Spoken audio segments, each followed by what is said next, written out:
আল্লাহ তাআলা সত্য, তার কোরআন সত্য। তো এই কোরআনুল কারীমের মধ্যে তিনি বলেছেন মানুষ রয়েছে ক্ষতির মধ্যে, মানুষ বিপদের মধ্যে রয়েছে। তাহলে আসুন আমরা একটু সংক্ষেপে জানি যে এই ক্ষতি থেকে আমরা কি করে বাঁচতে পারি। পবিত্র কোরআনুল কারীমের 114টি সূরার মধ্যে একটি সূরা রয়েছে যার নাম হচ্ছে সূরাতুল আসর।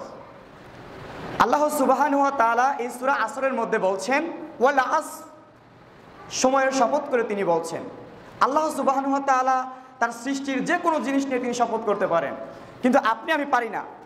আপনি আমি শুধুমাত্র শপথ কসম একমাত্র আল্লাহ তাআলার নাম নিয়ে আমরা করতে পারি।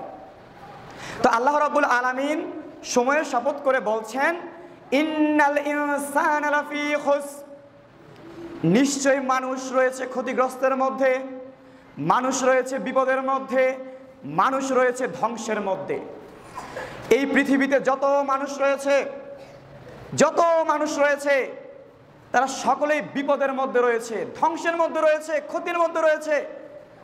আপনি আমি যখন এই দুনিয়াতে কোনো একটা বিপদের মধ্যে পড়ি তখন আমরা কি করি? সেই বিপদ থেকে কি করে পরিত্রাণ পাবো, এই বিপদের সমাধান কি, সেইটা আমরা খুঁজতে থাকি। ধরুন একজন মানুষ সে ঋণ হয়ে গেল, তখন তার মাথার মধ্যে এটাই ঘুরতে থাকে যে আমি কি করে আমার এই ঋণ আমি পরিশোধ করব। অর্থাৎ এমন প্রত্যেকটা বিপদ থেকে আমরা পরিত্রাণ পাওয়ার চেষ্টা করি। কিন্তু আপনি এই সূরাটা নামাজে পড়েন, এই সূরাটা আপনি তেলাওয়াত করেন, কিন্তু কখনো আপনি এটা ভেবে দেখেননি যে আল্লাহ তাআলা বলেছেন মানুষ ক্ষতিগ্রস্তের মধ্যে। তাহলে আমরা কি মানুষ না? আমরা কি মানুষ না? তাহলে আমরা ক্ষতিগ্রস্তের মধ্যে। তাহলে এই যে এত বড় একটা বিপদ, এই বিপদ থেকে কি করে আমি আপনি রেহাই পাবো, এই বিপদ থেকে কি করে আমরা পরিত্রাণ পাবো, সেটা জানার দরকার আছে না? আল্লাহ তাআলা সত্য, তার কোরআন সত্য। তো এই কোরআনুল কারীমের মধ্যে তিনি বলেছেন মানুষ রয়েছে ক্ষতির মধ্যে, মানুষ বিপদের মধ্যে রয়েছে। তাহলে আসুন আমরা একটু সংক্ষেপে জানি যে এই ক্ষতি থেকে আমরা কি করে বাঁচতে পারি। আল্লাহ তাআলা বলছেন ইল্লাল্লাযীনা আমানু, যারা ঈমান আনে। প্রথমে বলেছেন দুনিয়ার সমস্ত মানুষ ক্ষতির মধ্যে রয়েছে, দুনিয়ার সমস্ত মানুষ ধ্বংসের মধ্যে রয়েছে।